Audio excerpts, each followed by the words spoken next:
பார்த்துக்கிட்டு இருப்பான் ஒருத்தம்னு சொல்லியிருக்கேன். இன்னைக்கு இவனை ஏமாற்றி நம்ம பொழைச்சிட்டு போயிடலாம், நாளைக்கு நம்ம பார்த்துக்கலாம்னு நினைச்சேன்னா நாளைக்கு உன்னைய ஏமாத்துறதுக்கு அங்கே 3 பேர் ரெடியாக இருப்பான். டீ குடிக்க கூட காசு இல்லாமல் அவங்ககிட்ட இருந்து குடிக்கிட்டு போயிடுவாங்க. இது எத்தனை முறை நான் உங்களுக்கு பாட்டா பாடியிருக்கேன்.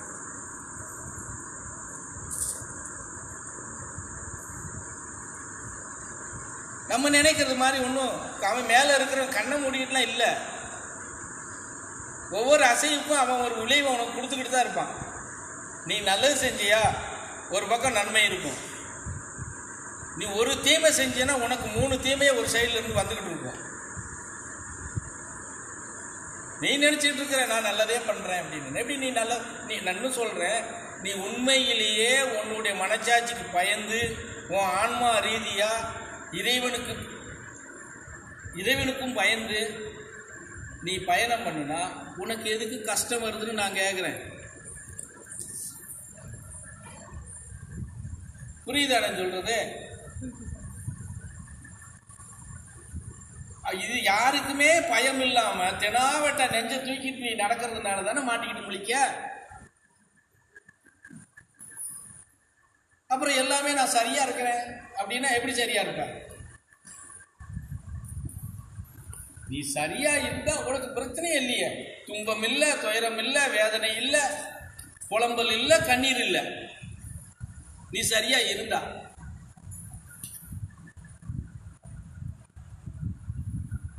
சரியா இல்லைன்னா தான் எல்லா பிரச்சனையும் நம்ம பின்னாடி வரும்.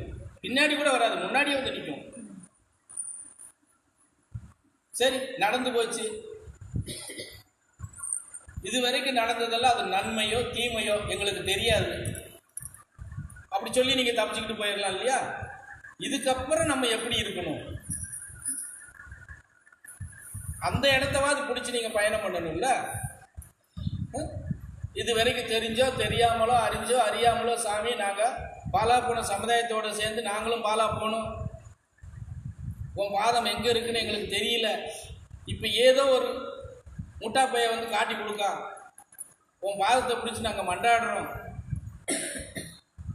அந்த இளிச்சவாயன் காட்டு சொன்னதை வச்சு நான் உங்கள்கிட்ட முறையிடுறோம், எங்களுக்கு ஒரு நல்ல வழியை காட்டு அப்படின்னாது நீ பிரார்த்தனை பண்ணணும், வேண்டுதல் பண்ணணும், அவனை நினைச்சு உருவணும். இது எதுவுமே செய்யாம கண்ணை மூடிக்கிட்டு நாங்கள் உட்காந்துக்கிட்டு இருந்துட்டாப்புல நீ அப்படியே கடவுளை வந்து நேரம் பிடிச்சிட்டேன்னு அர்த்தமா? இன்னும் ஒரு விஷயம் தெரியுமா?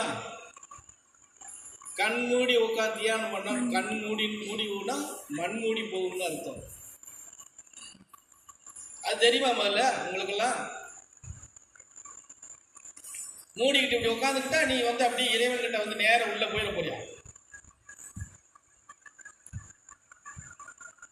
ஆன்மீகத்தில் உண்மையான தியானம் என்ன தெரியுமா? முழிச்சிருந்து தியானம் பண்ணணும்.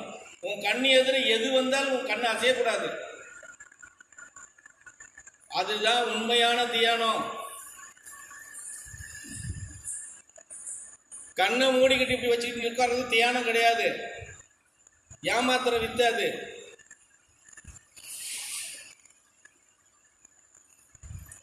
இதெல்லாம் தெரிஞ்சுக்கிறாம நீங்க வாட்டுக்கு ஒரு எப்படி சொல்றது,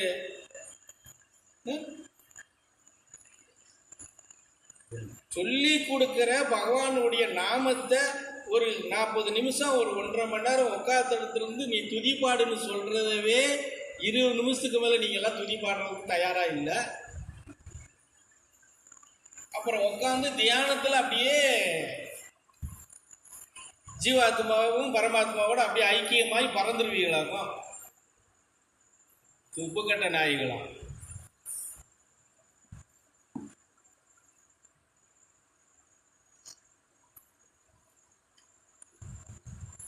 என்ன கழுதிய காணப்பைய நாட்டில் எவனோ வந்து அரசாண்டான கதையா இருக்குது.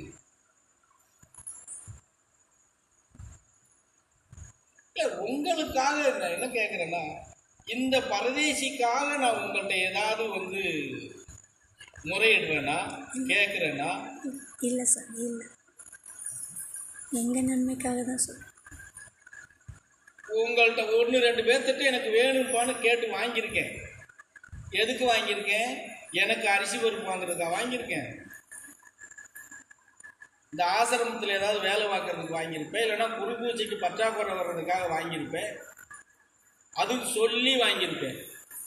உடனே நான் திருப்பி கொடுத்துருவோம்னு என்னை எதிர்பார்க்காத. திருப்பி கொடுப்பேன், ஆனால் எப்போ திருப்பி வரும்னு சொல்ல முடியாது, ஆனால் வரும். வாங்கினவங்களுக்கு அப்படிதான் சொல்லி தான் நான் வாங்கியிருக்கேன். இன்னைக்கு நமக்கு வேணுங்கிறதுக்காக கொடுங்க, நான் ஒரு வாரத்தில் திருப்பி கொடுத்துறேன்.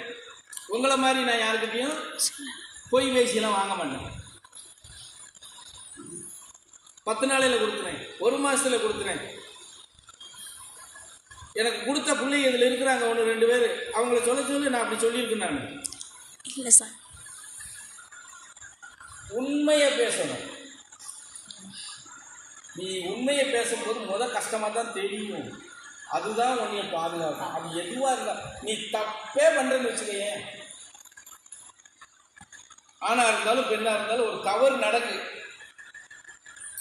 சாமி இந்த இடத்துல இப்படி போகணும், சுச்சுவேஷன் சூழ்நிலையில் இப்படி ஒரு தவறுக்கு நான் ஆளாயிட்டேன், இந்த பாவத்தை நான் எப்படி தீர்க்கிறது அப்படி நீ நின்னேன்னா நீ உண்மையான மனித பிறவியில் இருக்கணும்னு நான் கொஞ்சம் நம்புவேன். தப்பு மேலே தப்பு, தப்பு மேலே தப்பு பண்ணிக்கிட்டு அதை மறைக்கிறதுக்கு ஒரு தப்பை பண்ணிக்கிட்டு அப்படியே வந்து யோக்கியனாகவும் யோக்கிய பொம்பளைகளாகவும் யோக்கிய ஆம்பளைகளாகவும் என் முன்னாடி வந்து நடிச்சீங்கன்னா நான் எப்படி ஏற்றுக்குவேன்? உன் வண்டவாளம் தண்டவாளம் தான். நீ உன் தாய் உலகத்தில் கருவறையில் நீ